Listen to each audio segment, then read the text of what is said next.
It was a rainy Saturday afternoon, the kind where the clouds rumble like old grumpy tummies and the raindrops play tap dance on the windows. And inside a cozy little house, an adorably chubby, fluffy white and brown striped cat with big, curious eyes and a pink nose was lounging lazily on the living room rug, her tail slowly flicking back and forth as she watched the gray sky with mild disinterest, until suddenly lightning flashed, thunder cracked, and a loud noise came from upstairs. Crash! Immediately she leapt to all fours, her fur slightly puffed, ears perked up, eyes wide. Something was clearly wrong, and she could feel it in her whiskers. Moments later, the door burst open and in ran Bobo, the overly enthusiastic golden dog with a permanent goofy grin and a tail that wagged like a hyper windshield wiper, yelling, "Code Fluff! Code Fluff! 47 pillows down! Repeat! The pillow fort has fallen!" The cat blinked, startled, then narrowed her eyes with a mix of irritation and intrigue. Pillow fort? Oh no. That could only mean one thing. The grand fortress of Snugglepuff, their sacred weekend nap sanctuary, had collapsed, and only a daring mission of epic proportions could restore it. Bobo, still panting and hopping from paw to paw, spilled the eye. Story: he had tried to add a new wing to the fort using couch cushions and, well, gravity won.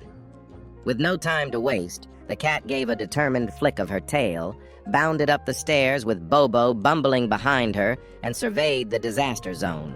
Pillows everywhere, sheets draped like battle flags, stuffed toys buried like fallen comrades.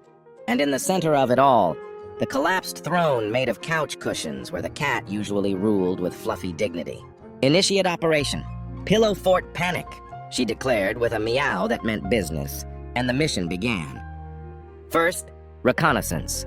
The cat, balancing expertly on a stack of books, surveyed the area while Bobo tried, and failed, to carry 3 pillows at once. Then came construction planning, which was mostly the cat drawing elaborate diagrams in spilled cereal with her paw while Bobo chewed on a ruler. They designated roles. She was architect supreme, he was fluff transport specialist, and began rebuilding. Chaos followed, naturally. Bobo kept sneezing into the sheets, sending them flying. The cat accidentally knocked over the Lego support beams. At one point, Bobo got stuck inside a pillowcase and wandered blindly until he crashed into the laundry basket, yelling, "I'm a ghost!" There was a moment of despair when one of the corner towers collapsed for the 3rd time, and the cat dramatically flopped onto the carpet, declaring, "This is the end of civilization as we know it." But Bobo, ever the optimist, licked her ear and said, "We've got marshmallows and duct tape. We can do this." With renewed spirit, they pressed on. They built ramps, tied blankets with hair ties, used an umbrella as a lookout tower, and added a slide made of cardboard boxes. The cat even invented a system using yarn and a pulley to lift snacks into the fort.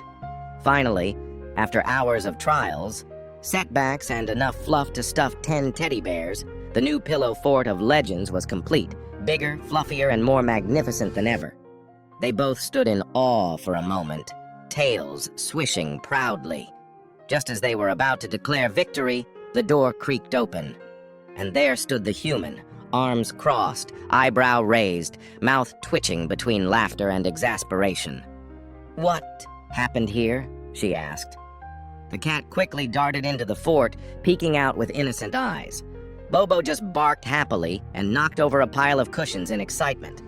After a moment, the human sighed, smiled, and crawled into the fort, with them declaring it actually kind of awesome.